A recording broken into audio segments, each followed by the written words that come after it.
అందరికీ నమస్తే అండి. ఈరోజు అసెంబ్లీలో చంద్రబాబు నాయుడు గారు మాట్లాడిన మాటల్ని వక్రీకరించడానికి కొంతమంది పేటీఎం బ్యాచ్ ఆల్రెడీ రెడీ అయిపోయారండి. ఆల్రెడీ వాళ్ళ సోషల్ మీడియా అకౌంట్స్లోని చంద్రబాబు నాయుడు గారు ఎలా మాట్లాడారు, బైబిల్ పట్టుకుంటే నేరం అన్నట్టుగా వీళ్ళు చిత్రీకరించి ఒక విష ప్రచారాన్ని ఒకటి స్టార్ట్ చేశారు. వాళ్ళ స్క్రిప్ట్ ఏదైతే ఉందో వైఎస్ఆర్సీపీ పార్టీకి సంబంధించిన పేటీఎం బ్యాచ్ తిప్పే స్క్రిప్ట్ ఏదైతే ఉందో అదే స్క్రిప్ట్ని జనసేన అంటే నిన్న మొన్నటిదాకా జనసేన పార్టీ అని చెప్పుకున్న ఒక అడ్వకేట్ రజని ఇప్పుడు జనసేన పార్టీ కాదనుకోండి, ఇప్పుడు పూర్తిగా వైసీపీ తరఫున ఒకళ్ళు తప్పుచ్చుకొని వాళ్ళు ఆడిందే ఆట పాడిందే పాట. అక్కడి నుంచి పైనుంచి ఏ స్క్రిప్ట్ అయితే వచ్చిందో యాజ్ ఇట్ ఈజ్గా ఉన్నట్టుగా ఈ మహాత లేకంగా టీవీ డిబేట్లలో మాట్లాడుతుంది. ఒకసారి ఈవిడ ఏమని మాట్లాడుతుందంటే, ఈరోజు జరిగిన ఒక డిబేట్లో చంద్రబాబు నాయుడు గారంట బైబిల్ చేతితో పట్టుకోవడం మహాపాపం అని చెప్పేసి అసెంబ్లీలో మాట్లాడారంట. ఒకసారి ఈవిడ ఏమని మాట్లాడుతుందో వినిపిస్తా చూడండి. సార్ బైబిల్ పట్టుకుంటే మహాపాపం అంటూ అసెంబ్లీలో రాజకీయ నాయకులు మాట్లాడకూడదు సార్. వాళ్ళకి రిలీజియస్ కి వాళ్ళకి సంబంధం లేదు, వాళ్ళ అన్ని మతాలని గౌరవించాలి. ఎవరు మాట్లాడారమ్మా? బైబిల్ పట్టుకుంటే మహాపాపం అనేదమ్మా బంగారం. సిగ్గు అనిపించట్లేదు మీకు రజనీ గారు? అసలు ఏమన్నా అంటే ఏడు చేస్తావు కదా. ఈ మధ్యకాలంలో ఇదో ఫ్యాషన్ అయిపోయింది. విన్నావా? చంద్రబాబు నాయుడు గారు కానీ పవన్ కళ్యాణ్ గారు కానీ అసెంబ్లీలో ఏం మాట్లాడారో స్పష్టంగా విన్నారమ్మా మీరు? అసలు వినరో, వినేంత ఓపిక లేదు. వచ్చేయాలంతే. ఆ అరకోట ఒకటి వేసుకొని వచ్చేసి కూర్చొని పైనుంచి ఏదైనా స్క్రిప్ట్ పంపిస్తే ఉన్నట్టుగా చదివేయడం తప్పితే ఏమన్నా అంటే మళ్ళీ ఏడుతారు, నన్ను ట్రోల్ చేస్తున్నారు. నేను ఇప్పటి వరకు మీ మీద ఎందుకు వీడియో చేయలేదంటే, సరే నిన్న మొన్నటి వరకు జనసేన పార్టీలో ఉన్నారు ఒక మంచి హోదాలో ఉన్న వ్యక్తి అంబటి రాంబాబు విషయంలో అంబటి రాంబాబు మద్దతుగా మాట్లాడినా వైఎస్ఆర్సీపీ పార్టీకి మద్దతుగా మాట్లాడినా ఎందుకు మాట్లాడలేదంటే, కొన్ని అంశాలు కొంతమందికి నచ్చవచ్చు, కొంతమందికి నచ్చకపోవచ్చు. సరే ఏదో మాట్లాడుతున్నారు కదా అని చెప్పేసి అని అనుకున్నాం. మీరు ఇవాళ చంద్రబాబు నాయుడు గారు మాట్లాడిన మాటల్ని వక్రీకరిస్తూ ఆయన అనని మాటలు అన్నారని చెప్పేసి మాట్లాడడానికి సిగ్గు అనిపించట్లేదా? ఇప్పుడు మిమ్మల్ని ఏమనాలి? పెయిడ్ ఆర్టిస్ట్ అనాలా? బాగుంటుంది అలాగంటే?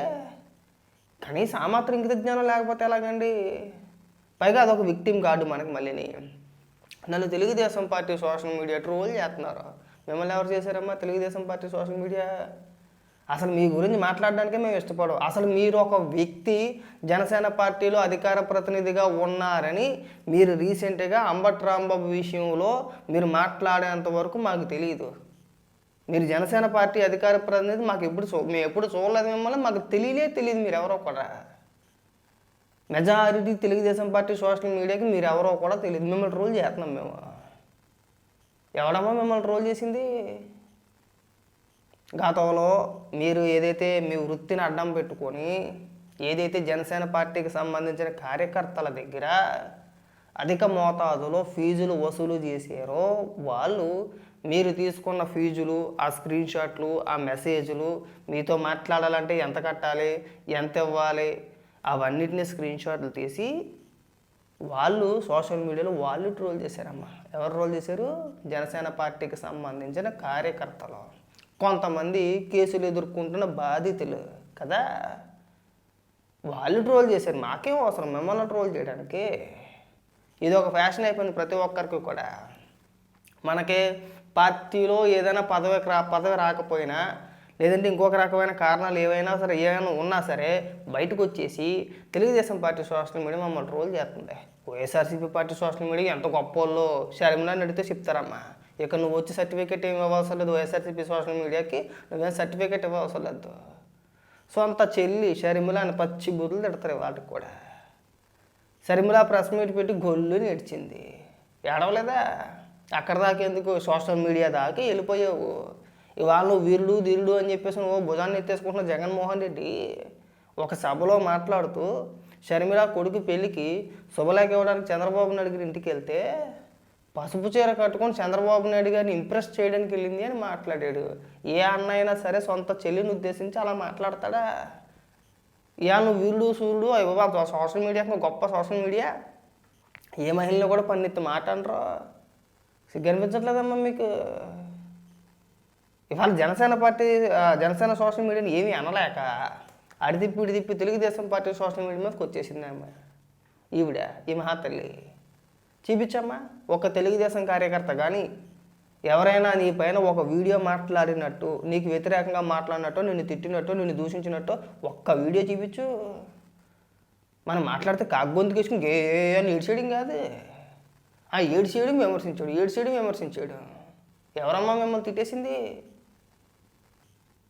మనం మాట్లాడితే మనం జనరల్గా ఇలాంటి వ్యక్తులు హైప్ కోసం ట్రై చేస్తూ ఉంటారండి. మాట్లాడేస్తారో మాట్లాడేస్తారో అన్నీ అనేస్తారో, ఎవరన్నా ఏదంటే దాన్ని వదలరు మళ్ళీని. ఇదిగో నన్ను ఇలా అన్నారు అని చెప్పి చూపించే మీరు ఏ తెలుగుదేశం కార్యకర్త మాట్లాడాడని మిమ్మల్ని ఉద్దేశించి చూపించలేకపోతున్నారా? ఏ ఆధారాలు లేవా? చూపించి మాట్లాడాలి. ఇంకొకసారి తెలుగుదేశం పార్టీ పైన, తెలుగుదేశం పార్టీ సోషల్ మీడియా గురించి మీ నోటుకు వచ్చింది మాట్లాడితే బాగోదు. ప్రతి ఒక్కరికి ఇది ఒక ఫ్యాషన్ అయిపోయిందండి. మీకు సంబంధించి సోషల్ మీడియాలో వచ్చిన స్క్రీన్ షాట్లు ఏవైతే ఉన్నాయో నేను ఈ మధ్యకాలంలో కూడా చూసా. జనసేన పార్టీకి సంబంధించిన కొంతమంది ఈ బాధితులు ఎవరైతే ఉన్నారో గతంలో కేసులు పెట్టించుకున్న వాళ్ళు, లేదంటే వాళ్ళకి వ్యక్తిగతంగా వేరే కేసులు ఉంటాయి కదా, వాటికి సంబంధించి లీగల్గా ఎలా ప్రొసీడ్ అవ్వాలి, ఏంటి, ఎవరిని పెట్టుకుంటే బాగుంటుంది అనే సందేహాల్లో చాలామంది మిమ్మల్ని రిఫర్ చేస్తే మీరు తీసుకున్న ఫీజులు ఏవైతే ఉన్నాయో వాటికి సంబంధించిన స్క్రీన్ షాట్ ఈ మధ్యకాలంలో సోషల్ మీడియాలో విపరీతంగా వైరల్ అయినాయి. వాటి గురించి ఎందుకు మాట్లాడట్లేదండి? వాటి గురించి మాట్లాడరేమో, వాటి గురించి ప్రస్తావన ఉండదేమో. అప్పుడు మిమ్మల్ని ట్రోల్ చేసింది ఎవరో? జనసేన పార్టీకి సంబంధించిన కొంతమంది సోషల్ మీడియా కార్యకర్తలు. అందరూ కూడా కాదు, మళ్ళీ వాళ్ళు కూడా ఎవరు?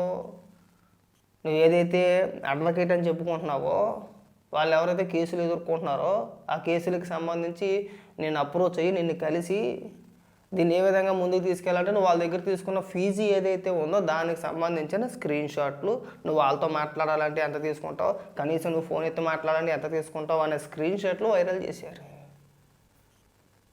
ఇక్కడికి వచ్చి అడ్డగోలు వాదన మీరు చూడరా?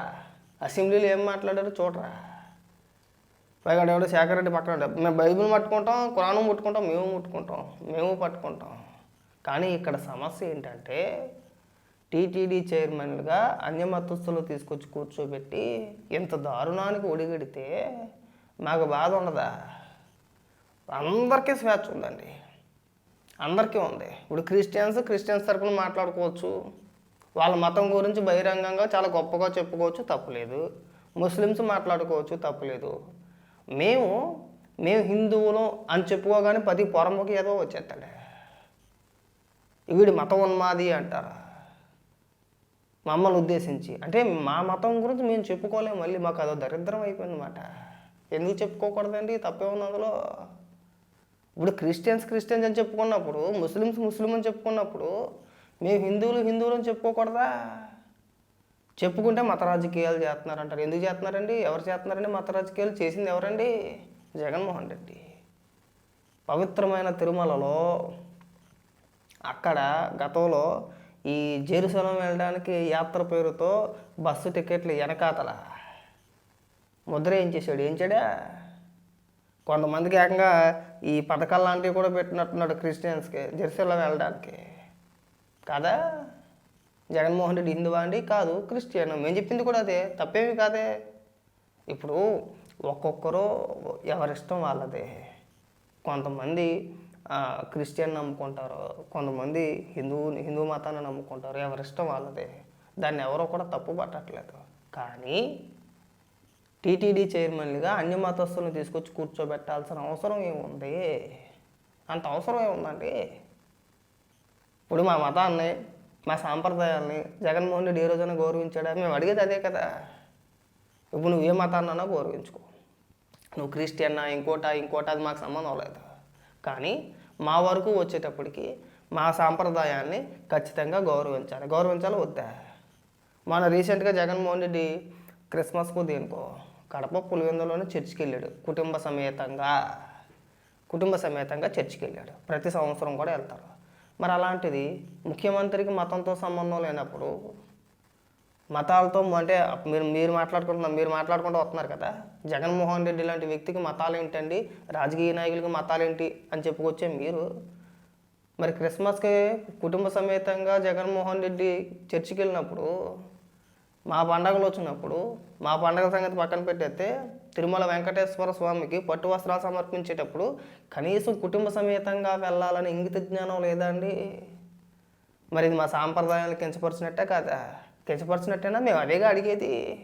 అదేంటయ్యా, క్రిస్మస్ వచ్చినప్పుడు కుటుంబ సమేతంగానేమో చర్చికి వెళ్తున్నావు, మా స్వామివారికి పట్టు వస్త్రాలు సమర్పించేటప్పుడు సతీ సమేతంగా ఇవ్వాల్సింది కాస్త నువ్వు ఒక్కడివి ఏకగ్గాల్లాగా ఇచ్చేస్తున్నావు. మా సాంప్రదాయాలు మీరు కించపరుస్తున్నారు. అదేగా